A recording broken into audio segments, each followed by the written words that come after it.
26 வருட நம்பிக்கை, லட்சக்கணக்கான சந்தோஷ திருமணங்கள். கல்யாணம்னாலே தமிழ் மேட்ரிமோனி தான். நகை வந்து நான் போடுறதுக்கு ரொம்ப விரும்புவேன். ஆனால் அந்த நகை என்கிட்ட தங்கவே மாட்டுது சார் அப்படின்னு நிறைய பேர் வந்திருப்பாங்க. ஒரு பெண் ஜாதகத்தில் ஆபரணம் தங்கணும்னா அந்த பெண் ஜாதகத்தில் 3ஆம் இடத்திற்கு 6, 8, 12 இந்த கிரிமினல் குற்றஸ்தான கிரகங்கள் கூடியிருக்கும் அல்லது மாரக கிரகங்கள் கூடியிருக்கும். அதனால் ஆட்டோமேட்டிக்காக போயிடும். 200 பவுன் 300 பவுன் போட்டுக்கிட்டுலாம் ஒருத்தர் ஆண்களை பார்க்கலாம், பெண்களை பார்க்கறது இல்ல. அவன் கட்டத்தில் போகணுன்றது விதி. அவன் நினைக்கலையே அதை பற்றி, கூச்சத்தை பற்றி. அந்த செவ்வாயும் புதனும் ஒன்று கூடி நின்றுட்டா மேச லக்னத்துக்கு, அதான் கோதா குறைக்கு குரு வேற பார்த்துட்டான்னா மொத்தமாக அப்படியே குண்டு மணி தங்க கூட அப்படியே மொத்தமாக கரை சேர்த்து அப்படியே கொண்டு போயிடும். கூட குரு சுக்கரன் வேற கூடி இருக்கான்னு வச்சுங்களேன். புருஷன் நகை புருஷன் வாங்கி வச்சுட்டான்ல, ஆட்டோமேட்டிக்காக லாக்கரை உடைச்சு அடுத்த திருடனா தூக்கிட்டு போயிடும். சந்திரன் நின்ற வீட்டுக்கு பஞ்சமாதிபதியும் விரையாதிபதியும் வருவான் அந்த செவ்வாய். அது கரெக்டாக ஒன்று கூடி இருக்கும்போது சிறந்த சசிமங்கல யோகமா. குப்பையில் கிடக்கிறதா மாணிக்கம்.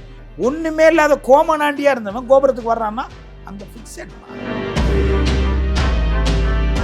எனக்கு ஒரு சில பெரிய கோடீஸ்வரம் விட்ட பொண்ணாக இருக்கும். பார்த்தீங்கன்னா பில்லு மாதிரி நகை போட்டுருக்கோம். கிலோ கணக்கில் தங்க வாங்கி லாக்கராக வச்சிருக்கா சார். காரணம்லாம் கிடையாது. அங்கே விதி உனக்கு யோக்கியதை கிடையாது, போடுறதுக்குடியான அம்சம் கிடையாது. வணக்கம்மா. எப்படி இருக்கீங்க சார்? நல்லா இருக்கம்மா. இந்த நிறைய பேர் இந்த மாதிரி உங்ககிட்ட கிளைண்ட்ஸ் வந்திருப்பாங்க. என்னன்னா, திருமணத்துக்கு அப்புறம் நான் நிறைய நகை வச்சுருந்தேன் சார், இந்த நகையெல்லாம் வந்து ஆஃப்டர் மேரேஜ் என் புருஷன் வாங்கிக்கிட்டாரு அப்படின்னா, இல்லைனா நகை வந்து நான் போடுறதுக்கு ரொம்ப விரும்புவேன், ஆனால் அந்த நகை என்கிட்ட தங்கவே மாட்டுது சார் அப்படின்னு நிறைய பேர் வந்திருப்பாங்க. அது எந்த காரணத்துக்காக? அந்த பெண்ணுடைய ஜாதக அமைப்பு அப்படி இருக்கா, இல்லை இந்த ஆணுடைய ஜாதக அமைப்பு ரெண்டும் சேர்றதுனால இந்த மாதிரியான விஷயங்கள்லாம் நடக்குதா? அதாவதுமா, ஆண் ஜாதகம் சேர்றது ஒரு புறத்தில் இருந்தாலும் உன்னகை போகணும்னு விதி வந்துட்டா அதுக்கு காரணம் வந்து தகப்பன் அல்ல, தாய் அல்ல, உற்றார் உறவினர் அல்ல. உன் கழுத்தில் அந்த கோல்டு குண்டுமணி கூட தங்க மாட்டேன்றது அது கணவனும் காரணம் அல்ல. இல்லை சார், எங்கள் அப்பா ஒரு 300 பவுன் எனக்கு போட்டு கொடுத்தாரு சார், கல்யாணம் பண்ணி என் வீட்டுக்கு வந்தோன்னே எல்லாத்தையும் என் புருஷன் வாங்கி விற்றுட்டாரு, எல்லாத்தையுமே போயிடுச்சு, அதுலேருந்து கடன்லையே நான் ராஜாமா இருந்தேன் சார், ராணிமா இருந்தேன் சார் அப்படின்லாம் சொல்லுவாங்க. இல்லை பையனும் அப்படி சொல்லுவாங்க. மேரேஜ் லைஃப் கிடையவே கிடையாது. அப்போது அந்த டைம் நகை ஆபரணம் தங்க வேண்டிய நேரத்தில் அது தங்குச்சு. அதான் போகணுன்ற, அதான் குரு சுக்கரன் ஒரு ஜாதகத்தில் என்றாவது ஒரு நாள் கடைத்தெருவுக்கு கொண்டாந்து விட்டுருன்னு நான் சொன்னேன் இல்லையா. ஒரு பெண் ஜாதகத்தில் ஆபரணம் தங்கணும்னா அதுக்கு ஃபஸ்ட்டு அணிகலன் 3ஆம் இடம் தான். காலுடைய அணிகலன் சொல்லுவோம் இல்லையா, அதுக்கு 12ஆம் இடம். செருப்பு போடுறது, ஷூ போடுறது, பெரிய பெரிய காஸ்ட்லியான, அதே மாதிரி பெட்டு, படுக்கை, ஒரு ரம்யமயமான படுக்கையில் தூங்குறதுனா 12ஆம் இடம். அதற்கு காரணம் கனவு கண்டதெல்லாம் வாழ்க்கையில் ஜெயிக்கணும்னா அதுக்கும் 12ஆம் இடம். அயன சயன போகஸ்தானம்ன்ற அந்த 12ஆம் இடத்துக்கு பெயர். நல்ல வீடு கட்டி நல்ல சுகமாக வாழணும் அப்படின்னா 4ஆம் இடம். இந்த 4ஆம் இடத்துக்காகவே வீடு வாங்கணும், இடம் வாங்கினதுக்காகவே கோல்டு ஏதோ ரூபத்தில் கொடுத்துருப்பாங்க தொழில் ரீதியாக. அதுக்கு காரணம் இவங்கெல்லாம் கொடுக்கலம்மா. அந்த பெண் ஜாதத்தில் 3ஆம் இடத்திற்கு 6, 8, 12 இந்த கிரிமினல் குற்றஸ்தான கிரகங்கள் கூடியிருக்கும் அல்லது மாரக கிரகங்கள் கூடியிருக்கும். அதனால் ஆட்டோமேட்டிக்காக போயிடும். நீங்கள் எந்த லக்னத்தை வேணாலும் கேளுங்க, சொல்கிறேன். எந்த லக்னம்?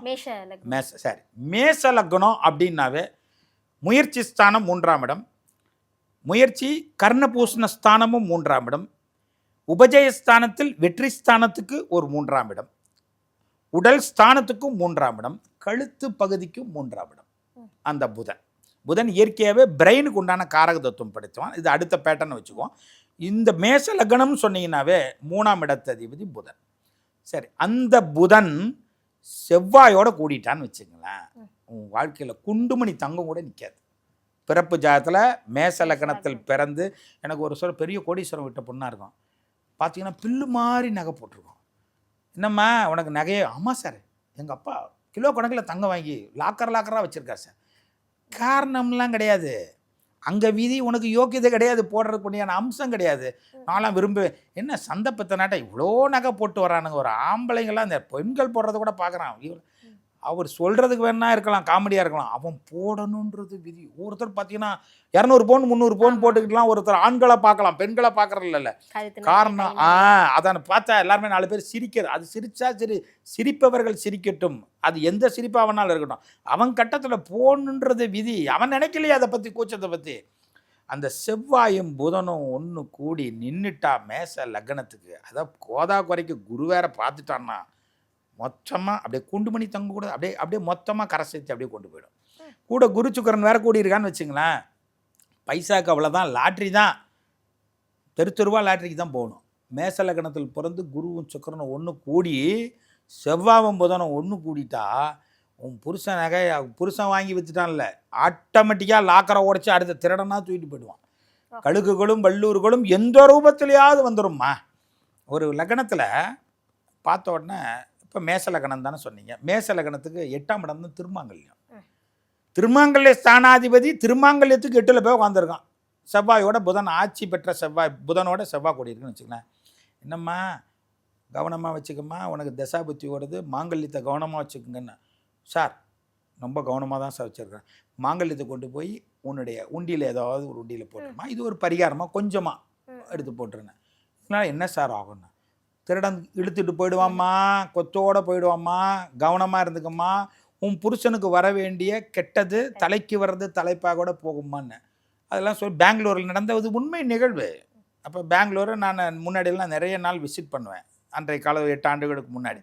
அதே மாதிரி சொல்லிவிட்டு போயிட்டேன். என்னங்க அவர்கிட்ட ஜாதகம் போய் பார்க்க வந்த பரணி பாலராஜ் சார்கிட்ட, பெங்களூரில் இருக்காங்க, நகையை கொண்டு போய் வச்சுருங்க, இல்லை விற்றுருங்க, இல்லை மாங்கல்யத்தை கொண்டு போய் உண்டியில் கொஞ்சமாவது போடுங்கன்ற. அவங்க சொன்னால் சொல்லிட்டு போகிறாங்கம்மா, ரைட், இது முடிஞ்சுது.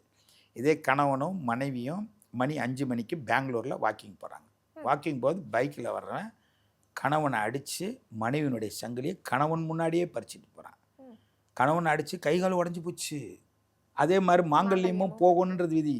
இதற்கு அவனல்ல, இந்த விதி காரணம்மா. அதுக்கு பிறகு என்ன பண்ணுறாங்க, புதுசாக ஒரு மாங்கல்யம் செஞ்சு போட்டு கொத்தோட 8 பவுனோடு கொண்டு போய் சமயபுரம் மாண்டியம்மன் கோயில், அதுக்கு பிறகு கண் கட்டது பிறகு சூரிய நமஸ்காரமா. எங்கிட்ட ஒரு மாணவி படிக்க வர்றா, கும்பலகணத்தில் பிறந்திருக்கா, 5ல் குருவும் சுக்கரனும் செவ்வாவும் புதனும் ஒன்று கூடியிருக்குது. அந்த லக்னத்துக்கு செவ்வாய் 3ஆம் இடத்திற்கு புதனும் கூடியிருக்கு. 7ல் வேற அந்த சனி வந்து திசை நடத்துகிறான், 2ல் கேது இருந்து நடத்துது. அம்மா உன் கணவனுக்கு தோஷம்மா, ஆயுளுக்கு தோஷம்மா, அதனால் மாங்கல்யத்தை கொண்டு போய் கொஞ்சமாவது போட்டுருமான்னு. அப்போ மாங்கல்யம் விற்கிற விலைக்கு யாராவது போடுவாங்களா? அதே போன்று கணவனுக்கு பெரிய மேஜர் ஆக்சிடெண்ட் ஆகி பெட்டில் அட்மிட் ஆனோடனே நான் சொன்னது குண்டுமணி குண்டு எடுத்து போடுமான்னு. அந்த பொண்ணு கிட்டத்தட்ட 9 சவரன்மா தாலி சரடோடு அப்படியே கொண்டு போய் சமயபுரத்தில், என் புருஷன் உயிர் தான் எனக்கு முக்கியம். நான் அதுக்கு முன்னாடி என்ன சொன்னேன், கொஞ்சமாக தானே போடணும். இது எல்லாமேம்மா என்ன விதியோ என்ன பரிகாரம் செஞ்சாலும் முன்னாடி நம்ம சொல்கிறோம், அலாட் பண்ணுறோம். வேறு ஏதாவது ஒன்று போட்டுறோம். தங்கம்னா போட மனசு வருதா? ஒரு அம்மா வீட்டில் வந்து ஆட்டோமேட்டிக்காக, சார் என் வாழ்க்கையில் ரொம்ப கஷ்டம், திருமாங்கல்யத்தையே வாங்கிட்டு போய் என் மனைவி இதை கொண்டு போய் விற்றேன், விற்றதுக்கு பிறகு கிடு லிஃப்ட் ஆகிட்டாங்க, பெருங்கொண்ட அளவுக்கு கோடீஸ்வரன் ஆகிட்டாங்க. அதே மாதிரி இவங்கள பார்த்துட்டு, இவங்க திருமங்கலத்தை போய் விற்றாங்கப்பா, அவ்வளோ கஷ்டப்பட்டாங்கப்பா, இன்றைக்கி இடம் வாங்கிட்டாங்க, கார் வாங்கிட்டாங்க, பங்களா வாங்கிட்டாங்க, எல்லாம் வந்ததுன்னு நானும் கொண்டு போய் பக்கத்தில் இருக்கவங்களாம் திருமங்கலத்தை போடுவாங்க. ஒன்றுமே நடக்காது. ஒரு வீட்டில் வாடகை வீட்டில் குடியிருப்பாங்க. இந்த வீட்டுக்கு வந்ததுனால தான் இவங்க இந்த கார் வாங்கினாங்க, இந்த பங்களா வாங்கினாங்க. அப்போ இவங்க எப்போ காலி பண்ணால் மீண்டும் அதே வீட்டுக்கு நம்ம போகலான்னு அலாட்டாக இருப்பாங்க. ஓனரெல்லாம் சொல்லி ஏங்க இவங்களை காலி பண்ணுங்கன்னு, அதே போன்று அந்த வீட்டுக்கு போவாங்க. ஆனால் இவங்க கஷ்டப்பட்டுக்கிட்டே தான் இருப்பாங்க. இவங்க எந்த வீட்டுக்கு போனாலும் ஒருத்தர் கார்ட்ஸ் எல்லாம் விளையாடுவாங்க. உடனே என்ன பண்ணுவாங்கன்னா டேபிளை மாற்றுவாங்க. இது இந்த டேபிள் உட்காந்தாலும் தான் அடிக்கலை, அந்த டேபிளை உட்காந்து என்னத்தை மாற்றினாலும் தலையெழுத்தை மாற்ற முடியாதுடா. தோக்கிறதுக்குன்னே ஒருத்தன் பிறந்திருப்பான், ஜெயிக்கிறதுக்குன்னே ஒரு சிலர் பிறந்து தான் இருப்பான். தோற்று தான் ஆகணும். ஆனால் பொருளாதாரத்துக்குமே இந்த நம்பிக்கை இருக்குல்ல சார். இப்போது ஒரு படத்தில் கூட சொல்லுவாங்க, ஆடி போனால் ஆவணி வந்தால் என் புள்ள டாப் ஆகிடுவான்ற மாதிரி. இந்த காலம் போயிடுச்சுன்னா ஃபினான்ஷியலாகவும் நான் ஸ்டேபிளாக ஆகிடுவேன் அப்படிங்கிற ஒரு நம்பிக்கை இப்போ வரைக்கும் இருக்குல்ல சார். இப்போ நான் கஷ்டப்பட வேண்டிய காலம் இருக்குது, அதனால தான் எனக்கு வந்து மணி ஃப்ளோ கம்மியாக இருக்குது. என்னோடய ஜாதகத்தில் மாறும், தசாபுத்தி மாறும், இல்லை கிரகங்களுடைய மாற்றம் வந்த உடனே நான் பொருளாதார ரீதியாகவும் மாற்றத்தை அடைவேன் அப்படிங்கிற ஒரு நம்பிக்கை இருந்துக்கிட்டு தானே சார். நம்பிக்கை என்பது வேறுமா, அந்த மாற்றம் அங்கே வந்துதுன்னா கட்டாயம் வந்து தானே தீரும். ஏன் கீழே விழுந்தவன் எழுந்திருக்கிறது இல்லையா? அது அந்த மாதிரிமா அந்த ஜாதகத்தில் பார்க்கும்போதே இந்த நேரத்தில் 3 வருஷம் மைனஸ் இருக்குன்னு தெரியும். அந்த 3 வருஷத்தில் அடி விழுந்து தானே தீரும். அதுக்கப்புறம் மீண்டும் படிப்படியாக லிஃப்ட் ஆகுறது. இது என்ன லிஃப்ட்டுன்றது அந்த ஜாதகத்தில் அந்த லிஃப்ட்டுக்கு உண்டான கிரகம் அந்த நேரத்தில் அது இருக்குமா? ஏன் கெட்டவன் வாழ்கிறதே இல்லையா? ஏன் வாழ்ந்தவன் கெடுக்கிறான்? அது மாதிரி எல்லாத்துக்குமே ஜோதிடர் சொல்கிறதுனால அந்த அதிர்ஷ்டம் வரப்போகிறது இல்லைம்மா. ஜோதிடன் பார்க்குற நேரத்தில் அந்த அதிர்ஷ்டம் அங்கே உட்காந்துருக்கும். காக்கா உட்கார பணம்பழம் விழுந்த கதையாக தான் நடக்கும். நாம் பார்த்து தான் கல்யாணம் பண்ணி வச்சு ஒருத்தர் உயர்ந்தாருன்னு சொல்லக்கூடாது. நாம் பார்த்து தான் ஒருத்தர் தாழ்ந்தான்னு சொல்லக்கூடாது. அதை நம்ம பார்க்குறோம். ஜோதிடம் என்பது என்னென்னா தெரிஞ்சுக்கலாம், அறிஞ்சிக்கலாம், புரிஞ்சுக்கலாம். அந்த விதியை மாற்றவே முடியாது. கோடீஸ்வரன் ஆகணும்னு விதி இருந்துட்டா அவன் கோமனாண்டியாக இருந்தாலும் கோடீஸ்வரன் ஆகிடுவாம்மா. 2020 என்னை பார்க்க கொரோனா தலைவிரிச்சிட்டு இருக்கும்போது ஒரு பையன் என்னை பார்க்க வர்றான். பார்க்க வந்தோன்னே, தம்பி நீ பிறந்தது தனுசு ராசி மூல நட்சத்திரம், உனக்கு அடுத்தது வந்து செவ்வாயோட கூடிய அந்த தசாபதிக்கெலாம் வருது. இளம் வயசு பையன், பூராட நட்சத்திரத்தில் பிறந்தவன், வயசு அவனுக்கு அவன் சின்ன வயசு தான், மிகப்பெரிய கோடீஸ்வரனாக வரப்போறடா தம்பி, அருமையான யோகம் தாத்பரியம், உன் தாண்டவம் மாடுதரா, சிம்ம லக்னத்தில் பிறந்த, 5ல் சந்திரன் இருக்குது, செவ்வாயோடக்கும் குரு வேறு டச்சில் இருக்குதுப்பா அப்படின்னு சொல்லி அனுப்பிச்சேன். செவ்வாய் வரும்போது 2022க்கு பிறகு அதுக்கு சார் 3 வேளை பட்னியில் 1 வேளை சாப்பிட்டு 2 வேளை ஈரத்துணியை போட்டுக்கிட்டு இருக்கணும் சார். கல்யாண மண்டபத்தில் வெளியிலலாம் போடுவாங்கல்ல சார், எச்சல் இலையில் இருக்கிற சாப்பாட்டை நான் சாப்பிட்ருக்கேன் சார். நீங்கள் என்ன சார் என்னை அப்படி வருவேன், இப்போல்லாம் கடங்காரனாக உட்காந்துருக்கேன் சார். ஒன்றுமே இல்லை சார் என் வாழ்க்கையில். நான் இருக்கிறது தான் சொல்லுவேன். இல்லைன்னா அங்கே எப்படி சொல்ல முடியும்? அதிர்ஷ்டம் உனக்கு துணையாக நிற்குது. கரெக்டாக சந்திர திசை முடிஞ்சு நான் சொல்லும்போது செவ்வாய் வரும்போது உனக்கு பாபா கவுண்டிங் ஸ்டார்ட்ரா. நீ எவனா வேணாலும் இரு, யாரை வேணாலும் என்னை திட்டிகிட்டு கூட போயிடுறேன்னா போனவன் கடந்த ஒரு 7-8 மாதம் முன்னாடி அந்த பையன் என்னை பார்க்க வர்றான். பார்க்க வந்தவன் என்னை திட்டிகிட்டே தான் போயிருக்கிறான். ஆனால் பார்க்க வந்தேன், தம்பி உன்னை எங்கேயும் பார்த்த மாதிரி இருக்கு, ஏற்கனவே வந்திருக்கிறேன்னு கேட்டால், இல்லை சார் நான் உங்களை பார்க்க ஃபஸ்ட்டு வர்றேன் சார் அப்படின்னு பொய் சொல்லிவிட்டு உட்காடுறான். உட்காந்தவொடனே நோட்டை போயிருக்கு உங்கள் ஜாதகம் யாருக்குப்பா பார்க்கணும், என் ஜாதகம் சரி கொடுப்பான்னு. ஓ தனுசு லக்னத்தில் பிறந்து செவ்வாய் 1 கோடி, செவ்வாய் திசை வந்தோடனே 2022 உனக்கு பணமழையாக கொட்டியிருக்குமே, இப்போ இடம் வாங்கணும், வீடு கட்டணும், எல்லாமே உனக்கு சேர்க்க வந்துடுச்சே, நீ பிச்சை எடுத்த ஜாதகம் தான் சார். கிரேட் சார் அப்படிமா. என்ன உயர்த்தி சொல்கிறனால எனக்கு கிரேட் ஆகிட முடியாது, தாழ்த்தி சொல்கிறனாலும் தாழ்வாக போயிட முடியாது. நீங்கள் இதே வார்த்தையை தான் சார் 2020 கொரோனா தலைவிரிச்சிக்கிட்டு இருக்க காலத்தில் நான் வந்தேன். ஈரத்துணியை போடுவேன் சார், என் வயிற்றுக்கு சாப்பாட்டு கிடைக்காது சார், மண்டபத்தில் போடுறேன் எச்சல் இலையில் அதில் இருக்கக்கூடிய பிட்டெல்லாம் எடுத்து சாப்பிடுவேன் சார். வெக்கத்தை விட்டு நான் உங்கள்கிட்ட சொல்கிறேன் சார். இன்றைக்கி நான் 2.5 கோடி ரூபாயில் வீடு கட்டிகிட்டு இருக்கேன் சார். எப்படி பிறக்கும்போது வாங்கி வந்துட்டான் அவனுக்கு. எதனால் அப்படின்னு கேட்டால், சந்திரன் நின்ற வீட்டுக்கு பஞ்சமாதிபதியும் விரையாதிபதியாக வருவான் அந்த செவ்வாய். அது கரெக்டாக 1 கூடி இருக்கும்போது சிறந்த சசிமங்கல யோகமாக குப்பையில் கிடக்கிறதா மாணிக்கம். இப்போ எப்படி அதிர்ஷ்டம் வருது பாருங்கள். அவனுக்கு தொழில் ரீதியாக ஒரு முதலாளிகிட்ட போய் சேர்றான், இவனுடைய டேலண்ட்டு அப்போ பிரதிபலிக்கிறது. அதுக்கு முன்னாடி இருந்த அந்த டேலண்ட்டு பிரதிபலிக்கலையே. அன்றைக்கி என்ன இப்போ மட்டும் என்ன 2 கொம்பு முளைச்சிருச்சா? இல்லையா? அன்றைக்கும் அதே விஜய் தானே, இன்றைக்கே ராமராஜன் பேர் தான் அன்றைக்கும் அதே பேர் கொண்டவன் தானே இன்றைக்கே வருது. அந்த நேரம் வந்தாச்சு, இன்றைக்கி உனக்கு ஆட்டோமேட்டிக்காக வருது. அந்த பையன் விஜய் சந்திரன் அந்த பையனுடைய பேர், ஆட்டோமேட்டிக்காக நீ லிஃப்ட் ஆகி இன்றைக்கி 7-8 கோடி ரூபா சம்பாரிச்சிட்டான் ஷார்ட் பீரியடில். ஒன்றுமே இல்லாத கோமனாண்டியாக இருந்தவன் கோபுரத்துக்கு வர்றான்னா அங்கே ஃபிக்ஸட்மா. இதெல்லாம் பார்த்து சொல்கிறனால பரணி பால்ராஜுக்கு பார்த்தா தெரியுது, அவ்வளோதான். நான் சொல்கிறதுனால அவன் உயரலை, நான் சொல்லலைனாலும் யார் சொன்னாலும் அவன் உயர்றது. அந்த உயரக்கூடிய ஜாதகங்கள் எங்கிட்ட வந்தது இந்த டைம். சார் அதை சொல்கிறதுக்கு நல்ல வழிகாட்டி வேணும்ல சார், நீங்கள் தான் சார் என் குலகுரு. அப்போ சொல்கிறான், நான் ஏற்கனவே வந்து பார்த்தேன், உங்களை வந்து பார்த்தேன், நான் பொய் தான் சார் சொல்கிறேன். அப்போது ஒருத்தனுக்கு காசு வருதுன்னா அந்த யோகம் இல்லாமல் வராதுமா. லாட்ரி சீட்டில் ஒருத்தனுக்கு அதிர்ஷ்டம் பக்க துணையாக நிற்குதுன்னா, ஒரு பையன் அண்ணன் தம்பி 2 பேர் ஜாதகமா, 2 பேர் ஜாதகம் 5 கூடையும் வலுவாக இருக்குது.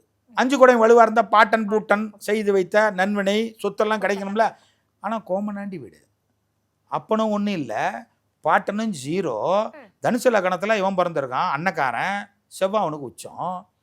தம்பிக்காரன் பிறந்திருக்கிறான் ரிஷப லக்னத்தில், 5 கூடையும் புதன் ஆட்சி உச்சம். என்னடா ஊராங்காசை திறந்த சாப்பிட்றதுக்குன்னே பிறந்த பசங்கடா நீங்கள் அப்படின்னு அடிக்கடி சொல்லுவேன். கரெக்டாக பாருமா. அப்போல்லாம் தமிழ்நாடு அரசு பரிசு சீட்டு நான் சொல்கிறேன் 20 ஆண்டுகளுக்கு முன்னாடி சொல்கிறேன். பார்த்தோன்னே அதில் வாங்கியிருக்கேன். திருச்சியில் போய் 2வது பரிசு ஒரு கோடியே சில்லறேன். எப்படிங்க பெரிய அதிர்ஷ்ட பரிசு? முதல் பரிசு 1 கோடி சில்லற, 2வது பரிசு 10 லட்ச ரூபா. அந்த 10 லட்ச ரூபாயை இவன் வாங்கிட்டு வந்து டிக்கெட்டு விழுந்துருக்கு.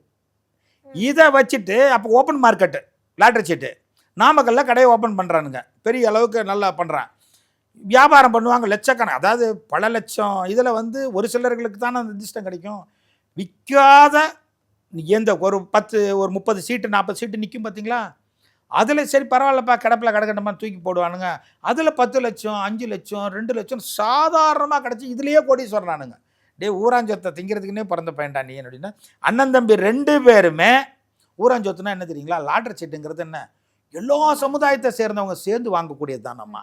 அது அதிர்ஷ்டங்கிறது ஒரு சில பேர்களுக்கு தான்மா கிடைக்குது. அப்போ அத்தனை ஜாதி சமுதாயத்தை சேர்ந்தவங்க வாங்குற அத்தனை காசும் அவங்களுக்கு கிடைக்குதா இல்லையா? அதான் ஊராஞ்சத்துக்குன்னே பிள்ளையா பிறந்தவன்டான்னு சொன்னதுக்கு காரணம். அப்போது ஒரு ஜாதகத்தில் 5 கூடையின் வலுவாக இருந்தால் அதிர்ஷ்டமான அமைப்பு அவனுக்கு கிடைக்கிறதுக்கு ஒரு ரெக்கார்டு. 5க்கு 5 என்று சொல்லக்கூடிய 9 டச் ஆகிட்டா பூர்வ புண்ணியத்தில் திரண்ட ஒரு 500 கோடி 1000 கோடி செல்வந்தர் வீட்டில் பிறக்கிறான்லே, பூர்வீக சொத்து நில புலன்கள் நீச்சையாக இருக்குது பாருங்கள், அவன் ஜாதகத்தெல்லாம் அது இருக்குமா. இவன் பாட்டன் பூட்டன் ஒன்றுமே செய்யலை, அந்த நன்வினையால் இவன் உயர்ந்தான். இவன்லாம் ஏழையில் வீட்டில் பிறந்த ஒரு கோமானா இன்னைக்கு வாழ்கிறான்.